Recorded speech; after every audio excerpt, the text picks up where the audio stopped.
estar aquí.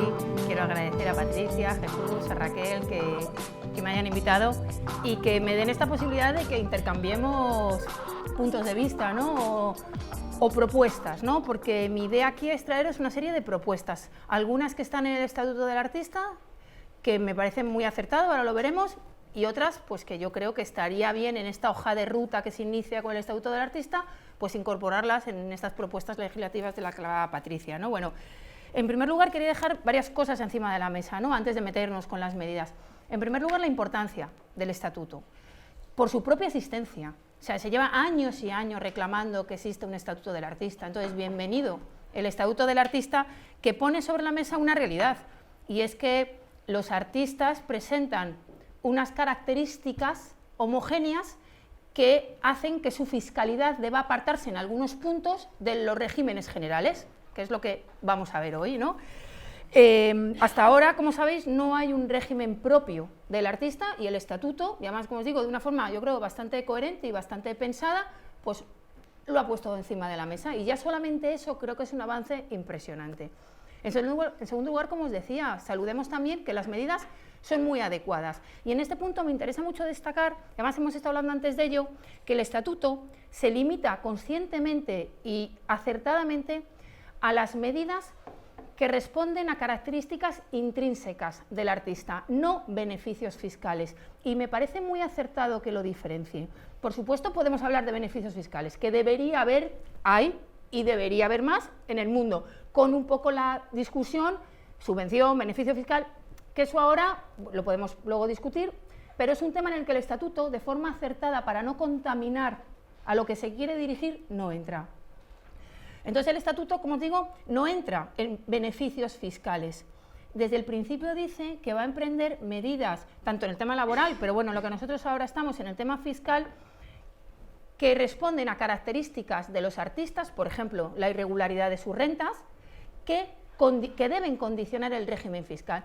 Y esta es importantísimo por dos puntos. El primero, o sea, que tengamos claro que de lo que vamos a hablar hoy no son beneficios fiscales, tiene dos consecuencias esenciales. La primera, ¿desde qué punto de vista, desde qué principios constitucionales los enjuiciamos? Si es un beneficio fiscal, porque considero, antes hablábamos de una medida, que a las mujeres artistas se les debe establecer un beneficio fiscal en la cuota autonómica del IRPF. Eso es un beneficio fiscal. Lo veremos, lo vamos a enjuiciar si constitucionalmente lo debemos implantar o no, desde principios constitucionales de los beneficios fiscales. Eficacia, desde un punto de vista de principios culturales, ¿esto es eficaz realmente para incentivar, o de género en este caso, pero bueno, esto es, realmente ayuda al creador, o ¿por qué le damos esto al creador, al artista, y no a un abogado?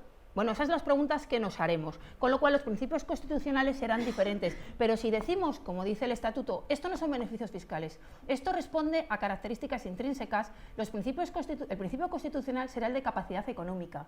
O sea, aquí no le estamos regalando nada al artista, estamos reconociendo que su trabajo tiene unas características especiales que nos obligan constitucionalmente a tenerlas en cuenta, porque sería injusto que en igualdad de ingresos el artista y el abogado tributasen igual cuando sus puntos de partida son diferentes, y que no son beneficios fiscales, como os digo, es imprescindible desde el punto de vista del enjuiciamiento constitucional de la medida, pero también desde el punto de vista de su carácter inderogable. ¿Qué quiero decir?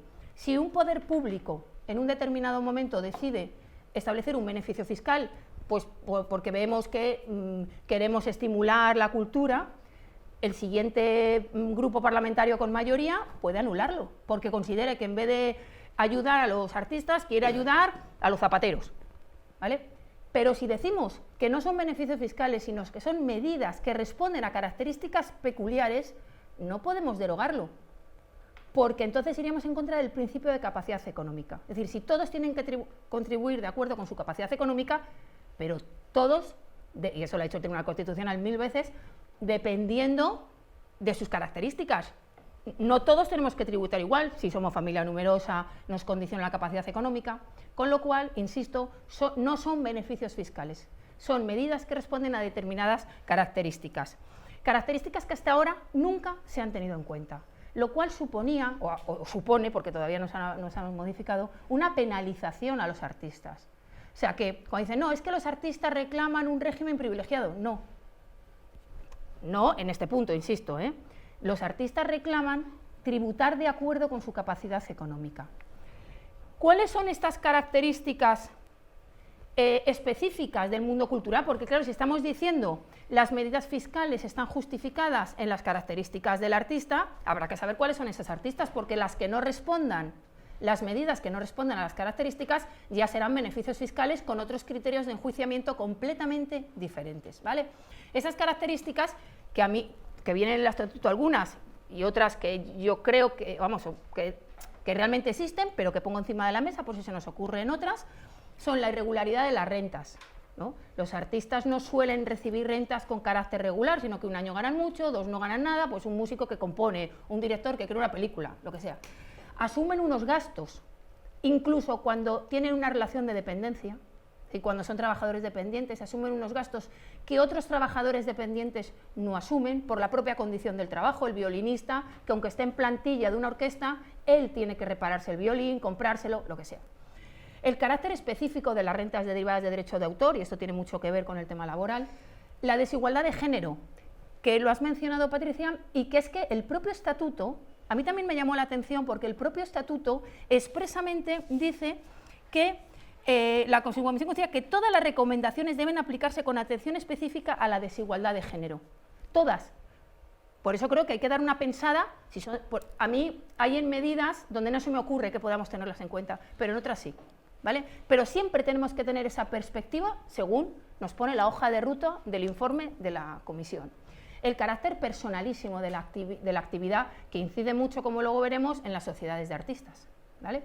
Y el alto nivel de movilidad internacional que tienen los artistas que no tienen otras profesiones, ¿vale? Partiendo de estas características, ¿qué medidas pondrían en una posición de igualdad a los artistas respecto de otros colectivos? En rojo he puesto las que vienen en el estatuto del artista. Las que no vienen en rojo, pues las que yo creo que se debería aprovechar para incluirse dentro de esta hoja de ruta, ¿no? En primer lugar, si hemos dicho que las rentas son irregulares, la corrección de la irregularidad, vamos a ir viendo una por una, de una forma somera, para luego en el debate pues, entrar en la que más os interese. Si hemos dicho que las rentas son irregulares, habrá que corregir la progresividad que se deriva de ese carácter irregular, porque como el impuesto sobre la renta de las personas físicas, por el que tributan los artistas, tiene un tipo de gravamen progresivo, claro, si un año yo gano 3 y al año siguiente gano 100, tributo mucho más que el que ha ganado 50 y tantos en 2 años, con lo cual eso hay que corregirlo. Por el mismo motivo, el tipo de retención, ahora lo veremos, el tipo de retención tiene que tener en cuenta que las rentas son progresivas, son irregulares, porque el tipo de retención pues también me puede hacer saltar esa progresividad. La deducibilidad de los gastos necesarios, un gravamen específico de los derechos de autor, que no se grave como hasta ahora para que no sea incompatible con la pensión, un gravamen reducido del IVA. Eso es una como de las propuestas estrella, que todo esté grabado al 10% en el mundo cultural. Reglas objetivas de validez de las sociedades de artistas, ¿no? Eso Hacienda pues está inspeccionando una tras otra, pues hombre, algunas eran ilícitas, reconozcámoslo, pero otras no. Hombre, hacer tabla rasa y decir cualquier artista que constituya una sociedad está simulada, pues hombre, es una presunción que me parece que es grave y que podríamos aprovechar para meter criterios objetivos, ¿vale? Luego lo vemos. Si hemos dicho que tiene un alto nivel de movilidad internacional, pues está claro que tenemos muchos conflictos de doble imposición y de residencia, ¿vale? Y por último, la tributación del legado artístico, que en España no está contemplado, por supuesto no en el ámbito fiscal, pero la fiscalidad siempre, como se dice, es una consecuencia del ámbito civil, del mercantil, deberíamos arreglarlo en el ámbito civil. Pero bueno, mientras no lo arreglemos el legado artístico en el ámbito civil, intentemos hacer algo con los mimbres que tenemos en el ámbito fiscal, ¿vale? Bueno, pues si os parece bien, vamos a ir viendo estas medidas, ¿vale? Como digo, para luego discutir sobre ellas o sobre cualquier otra que se os ocurra. Pero antes de ver estas medidas, hay una cuestión previa que, igual que Patricia ha comentado, que se pasa por encima o que no se entra en la relación de dependencia, yo he echado de menos que en el estatuto se dijera que es un artista, porque no se dice. Entonces decimos que estamos en un estatuto fiscal o laboral del artista, pero ¿qué es un artista? El estatuto me dice, porque si no, en el fondo estoy creando una inseguridad jurídica y una indeterminación que puede hacer que no seamos tan eficaces en las medidas fiscales como deberíamos, ¿no? El estatuto me dice que dispone que en el apartado 12 van dirigidas a artistas, intérpretes, creadores y trabajadores de la cultura. Bueno, pero eso es un término muy amplio. Necesitamos una ley, porque además esto por el principio de reserva de ley tiene que venir regulado por ley, que me diga, a efectos del estatuto fiscal, ¿qué es un artista? ¿Existe alguna definición en el ámbito internacional? Casi siempre enfocado al artista, permitirme, que trabaja en público. Casi siempre el artista internacionalmente, en los convenios de buena imposición, es el artista que da un espectáculo público o actividades que lo rodean, ¿no? Pero está claro que el escritor, que no trabaja en público, también es artista, y está claro que el estatuto lo recoge, al director, al cámara, al de sonido, o sea, también a las actividades anexas, pero no me lo concreta. Que está bien que el estatuto no lo concrete en sí mismo, pero debería haber hecho alguna recomendación de la necesidad de hacer una definición. Y sobre todo, hay una cosa, el estatuto deja fuera de forma evidente y con muy buen criterio las sociedades gestoras, es decir, industrias culturales, el patrimonio cultural y el mecenazgo. Y se centra en el artista, y eso también lo tenemos que saber para el debate. No entra en el mecenazgo, está bien no porque no haya que tratarlo, pero creo que es un instrumento diferente porque no debemos mezclar cuestiones. No entra, como os digo, en las industrias culturales, que se debería entrar, ¿vale? O en el patrimonio cultural, que está bastante regulado desde el punto de vista fiscal, pero bueno, que también se debe, pero desde el principio deja claro que se limita a artistas. ¿Pero qué artistas? Yo creo, en una opinión personal, que solamente existe una normativa donde se establezca un concepto de artista en términos fiscales, que es el impuesto sobre actividades económicas, ¿vale? El decreto legislativo que lo regula. Pues ¿por qué no aprovecharlo? Lo que pasa es que entonces hay que mejorarlo, porque como sabéis, pues algunos artistas estáis en la sección tercera y otros en la sección segunda. Bueno, pues ¿por qué no aprovechar? Y creo que debería ser la primera medida, antes de ponernos a ver las medidas fiscales, clarifiquemos los conceptos y digamos qué es un artista a efecto del estatuto del artista. Yo lo recomendaría es, pues vamos a arreglar, que además desde 1990 no lo hemos arreglado ni hemos metido profesiones artísticas nuevas en red, no sé qué, los autores literarios están fuera, aunque se les ha metido implícitamente. Bueno, pues vamos a arreglarlo. Yo, como os digo, mi opinión es, metamos todo en la sección tercera y si acaso hagamos una división dentro de la sección tercera, ¿no?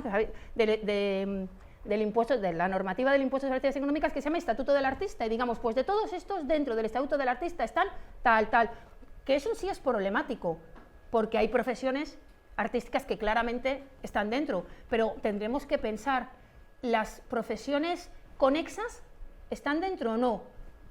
Bueno, pero la decisión a la que lleguemos habrá que establecerlo antes de establecer las medidas fiscales, ¿vale?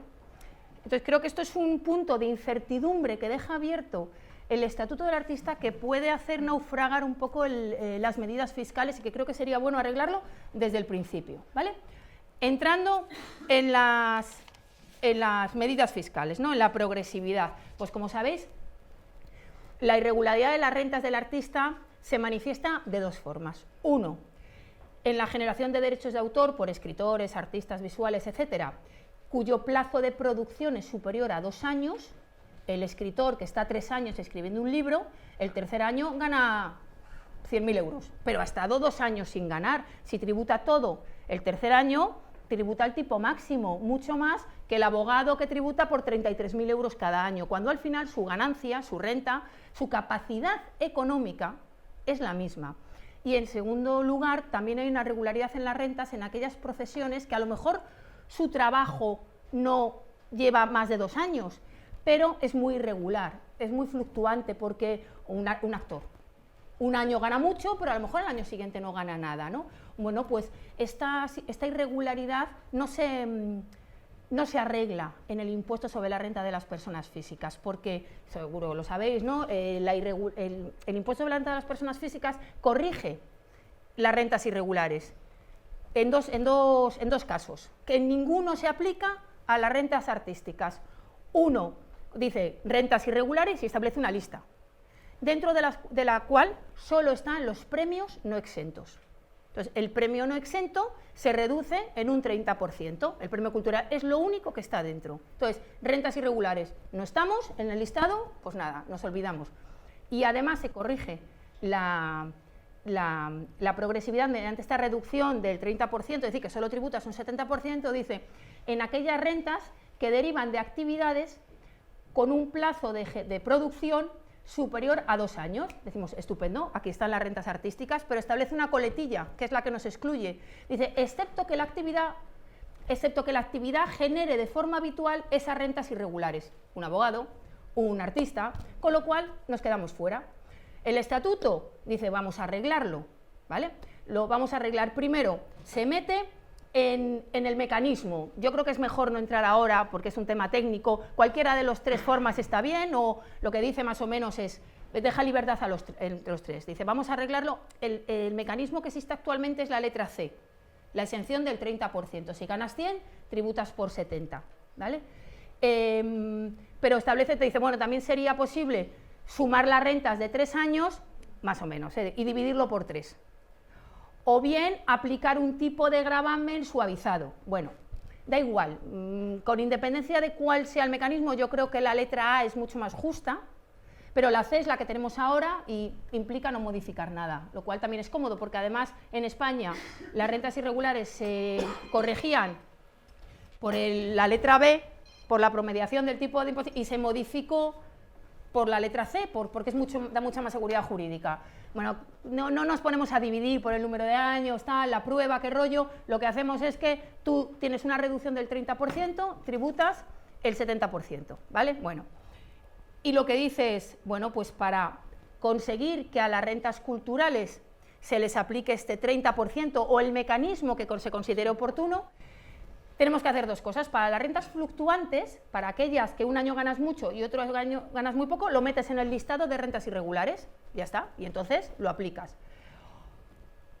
¿Y cuál sería fluctuante? Dice, pues cuando ganes más de un 50% más de lo que has ganado los 3 años anteriores, es una regla objetiva que está bien. Y para aquellas profesiones artísticas que no fluctúa su renta, sino simplemente que tiene un plazo de generación superior a 2 años, pues los 2 últimos puntos, ¿no? Dice, bueno, pues lo que hacemos es, si hemos dicho que para esas rentas con un plazo de generación superior a 2 años hay una coletilla en la norma que me dice que no lo puedo aplicar cuando la actividad en sí misma genera estos rendimientos, ¿no? Que un abogado que con carácter habitual tiene rendimientos irregulares, un pintor que tarda más de 2 años, un compositor, un escritor, pues le quito esa coletilla y digo que aunque la actividad genere rentas irregulares, con carácter habitual me puedo aplicar el 30%. Buena medida.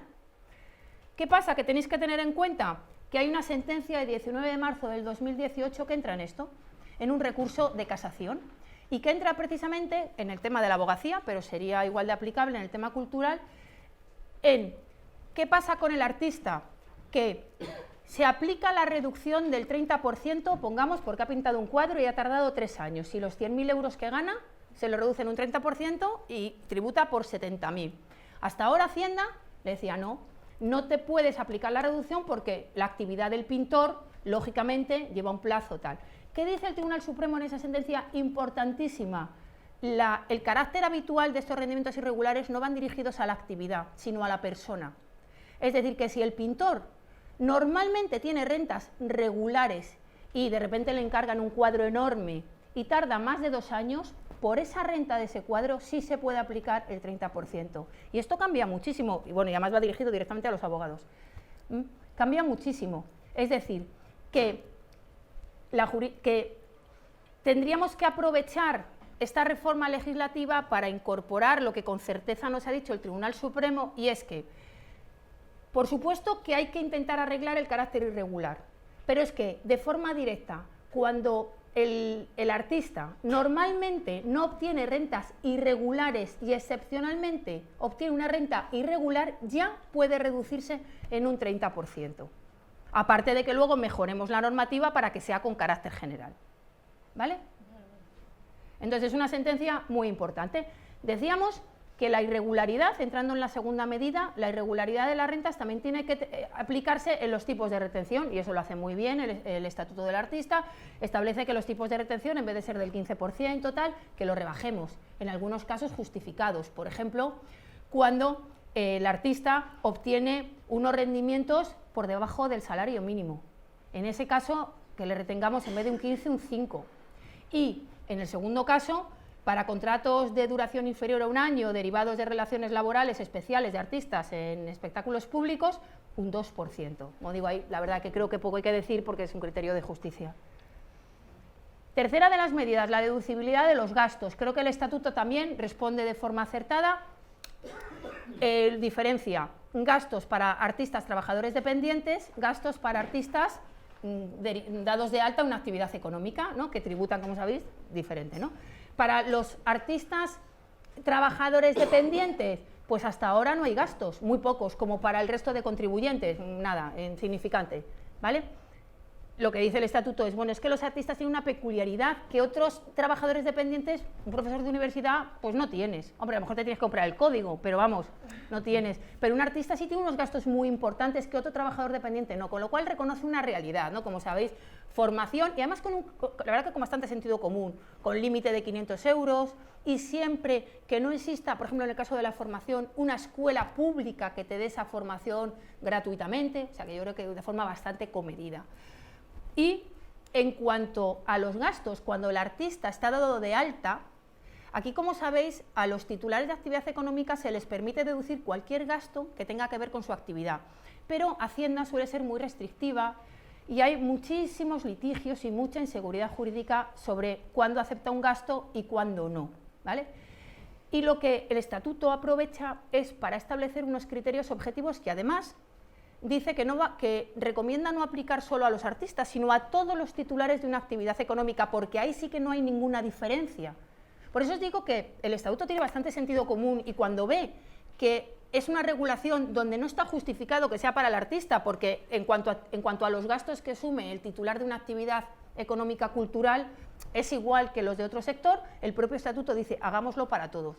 Y sería muy bueno, porque estos litigios de gastos deducibles, donde Hacienda te discute por qué te has deducido el coche, por qué te has deducido pues el chaqué que necesitas para tocar lo que sea, o la cámara de fotos, lo que sea, no solo ocurre con los artistas, sino con cualquier profesional, y establece criterios objetivos que yo creo que son muy razonables. Por ejemplo, que los coches te deduzcas el 50% del gasto, salvo prueba en contrario por tu parte de que es mayor el gasto, o de Hacienda de que es menor. Pero de todo, o gastos por transporte público, o de difícil justificación, sabéis que tenéis derecho a un 5%, pues ampliarlo a un 10%.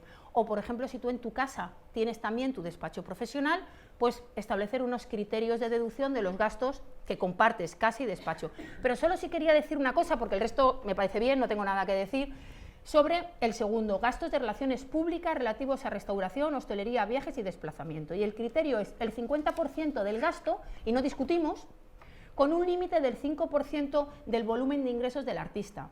Y yo no estoy de acuerdo con ese 50%. Yo creo que está bien que haya un criterio objetivo, me parece bien el criterio de, mira, si yo te voy a admitir, yo Hacienda te voy a admitir el 5% de tus gastos, o sea, el 5% de tus ingresos en gastos. Y no discutimos, yo creo que a todos nos beneficia. Pero ¿por qué el 50% de lo gastado? En un coche tiene sentido, porque si yo como abogado o como artista tengo un coche, es verdad que los fines de semana lo voy a utilizar para un tema, o por la tarde, es verdad, pero una comida, un viaje, un tema protocolario, no lo voy a compartir entre mi vida profesional y la vida personal. Entonces yo ahí sí que haré una recomendación de quitar el 50% y dejarlo en un límite del 5%, porque de verdad es que no veo, yo creo que lo han hecho un poco por simpatía con la anterior norma, pero no le veo mucho sentido, ¿vale? Bueno, eso es por los gastos.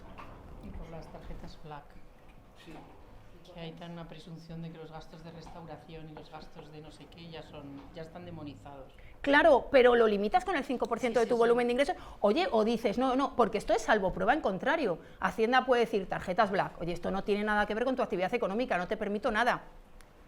O el contribuyente decir, oye, que es mucho más del 5% de mi volumen de ingresos, y mientras lo justifiques no hay ningún problema. Decíamos, si os acordáis, otra de las medidas eran los derechos de autor. Bueno, yo creo que aquí estamos todos de acuerdo, yo creo que no hay que entrar mucho en que realmente los derechos de autor presentan una similitud con otro tipo de rendimientos, por ejemplo, con los dividendos de unas acciones, o por ejemplo con el alquiler de un inmueble, y sin embargo su tratamiento es completamente diferente. Como os digo, yo creo que no hace falta exponer los perjuicios que tenéis los artistas por esta incompatibilidad, que además es muy fácil de solucionar y el Estatuto lo hace muy bien. Dice, dejemos de calificarlo, porque ahí esa normativa de la Seguridad Social sí que necesariamente tiene que ir unida a la fiscal, porque deriva de la fiscal. Si los calificamos como rendimientos del trabajo, los derechos de autor, cuando luego cobres la pensión hay una incompatibilidad. Bueno, pues mejor que quitar la incompatibilidad, quitemos la calificación de los derechos de autor, porque es que es totalmente artificial. Hemos dicho que son rendimientos del trabajo porque en alguna casilla los teníamos que meter. Pues vamos a calificarlos o bien como rendimiento de capital mobiliario, como los derechos de autor que cobran tus hijos, o que cobra un tercero que no eres tú, que son rendimientos de capital mobiliario que además tributan al tipo progresivo, o sea que no tributas igual que rendimientos del trabajo. O bien lo que propone el Estatuto, que está muy bien, creamos una nueva fuente de renta. Yo creo que es más sencillo, yo creo que es mejor. Lo llamamos rendimientos derivados de la propiedad intelectual e industrial. Lo metemos en la base imponible general, es decir, que Hacienda no pierde un euro porque va a tributar igual que los rendimientos del trabajo. Pero no genera la incompatibilidad. Es una forma muy sencilla de solucionarlo, el Estatuto lo propone, lo que pasa es que no lo propone en la parte fiscal, pero bueno, da igual. Pero bueno, leyendo no todo el Estatuto lo ve y a mí me parece que es muy acertado y la verdad es que creo que eso, que de una forma sencilla, sin grandes cambios en la regulación de la Seguridad Social y tal, lo modificas y, como os digo, y el Ministerio de Hacienda, que es el que se suele oponer a todas estas medidas, no puede decir nada porque no pierde un euro. En cuanto al gravamen reducido del IVA, que es la última, me parece, si no me equivoco, sí, la última de las medidas que propone el Estatuto del Artista. Luego vamos a ver las tres que me gustaría a mí poner encima de la mesa. Bueno, el gravamen del IVA lo conocéis en el mundo artístico, recuerdo muy rápidamente, tampoco me quiero enrollar mucho, que ahora mismo lo que existe son unas exenciones para determinadas actividades, como beneficio fiscal o como regulación propia, y un tipo de gravamen reducido para las prestaciones de servicios de algunos artistas, solo para algunos, y un tipo de gravamen reducido para los libros, súper reducido del 4%, ¿no? Eso tenemos claro más o menos el panorama. ¿Qué me propone el Estatuto del Artista? Dejémonos de líos, que todo tribute al 10%, ¿vale? Bueno, y luego algo que, bueno, yo creo que no tiene mayor importancia, que es ampliar el criterio de caja a todos los artistas, pero me gustaría más centrarme en lo del 10%, lo otro es una cuestión más formal. A mí me parece muy bien. No sé ya si raya beneficio fiscal o característica intrínseca, la verdad, pero bueno, a mí me parece bien, pero hay que tener mucho cuidado. Solamente quiero llamar la atención que hay que tener mucho cuidado con esta propuesta, porque el IVA, como sabéis, está limitado por la Unión Europea, por la directiva de IVA, y no te permite hacer cualquier cosa. Yo, por ejemplo, he visto propuestas, que no están en el Estatuto, propuestas alternativas de agentes culturales que, en teoría, tú las explicas y dices, oye, por ejemplo, que la exención de los servicios que prestan determinados artistas se extienda a todos los artistas. Dice, oye, teóricamente me parece perfecto, sí, pero es que la Unión Europea no me va a dejar, porque la sexta directiva limita las exenciones a las que estuvieran vigentes a 1 de enero de 1993, con lo cual no puedo hacer lo que quiera. ¿Por qué? No sé, ¿por qué un pintor está exento y otro artista no? Alguien que trabaja en el circo no. No tiene mucho sentido. Pero España no es autónoma, con lo cual no puedo poner deseos o medidas que sean irrealizables. ¿Que por qué está limitado por la Unión Europea? Bueno, pues que se estableció ese criterio. Cuando España entra en la Unión Europea se dice, mira, respeto tus exenciones, pero ni una más. Y como en el 93 solo se establecía la exención para determinados artistas y no para otros, yo creo que ahí poco podemos hacer, ¿vale? Vale, pues luego lo... Hay una realidad distinta en cada uno de los países y se la saltan directamente a la Unión Europea por todos los niveles, a todos los niveles, luego lo hablamos. Vale. Pero vamos, en todo caso, luego lo hablamos, pero tengamos cuidado con lo que podemos hacer y no por la sexta directiva, ¿vale? Pero... y luego lo del 10%, que se dice en el Estatuto dice toda la cadena de valor de la actividad artística. y vuelvo a lo que decía al principio, que es toda la cadena de valor, porque la directiva del IVA tampoco me deja aplicar un tipo reducido de IVA a lo que yo quiera. Me dice que en el ámbito cultural hay 4 cosas a lo que le puedo aplicar el tipo reducido. Que, si queréis, bueno, suministro de libros, acceso a espectáculos, recepción de servicios de radio y televisión y prestaciones de servicios por escritores, compositores, artistas y los derechos de autor que lo acompañan. Y un cámara no está en la sexta directiva, no está en la directiva de IVA. Y sin embargo, si decimos que al 10% tributan todos los servicios, también estaremos metiendo los servicios de un cámara. ¿Qué quiere decir? Que a lo mejor está bien, pero que tengamos cuidado, que hay que legislarlo con mucho cuidado, y si queremos meter actividades anexas que según la directiva del IVA no lo están, primero que lo sepamos, y si lo queremos hacer, que lo razonemos bien y tengamos en cuenta, y sobre todo que queremos seguridad jurídica, porque establecer fórmulas generales solo conducen a que se inapliquen las normas, a la inaplicación de las normas, ¿vale? Eso es lo que quería puntualizar respecto también a que me parece sensata, pero que es muy generalista. A mí se me ocurren 2 medidas que no están en el Estatuto del Artista y creo que serían buenas. La primera, si se nos permite a los países en los que tenemos un tipo reducido para determinados servicios, si se nos permite que sea un súper reducido. Con lo cual, si podemos establecer un tipo de gravamen del 10% para los servicios de artistas, etcétera, también podemos establecer un tipo súper reducido. Bueno, el Estatuto me dice que el 10%, perfecto, ¿por qué no lo rebajamos al 4% en temas de género? ¿Por qué no introducimos el género en el tipo de gravamen del IVA? Que se puede hacer, porque la Unión Europea me lo permite. Entonces, a mí se me ocurre, pues para promoción de actuaciones artísticas, o bien con baja demanda, que eso está muy bien, pues como hacen en Francia, las primeras 150 actuaciones tributan un tipo súper reducido, perfecto.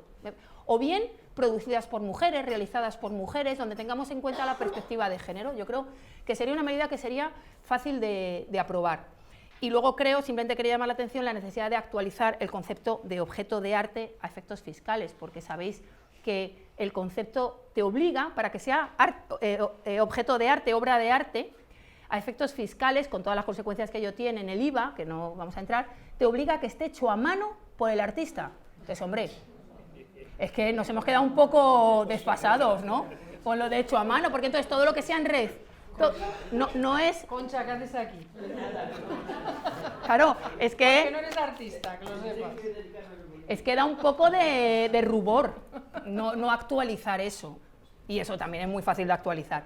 Y ya para terminar con el IVA, hace poco, seguro que lo sabéis, se ha aprobado una nueva directiva. En noviembre del 2018, sabéis que el IVA tributa al 4% en España.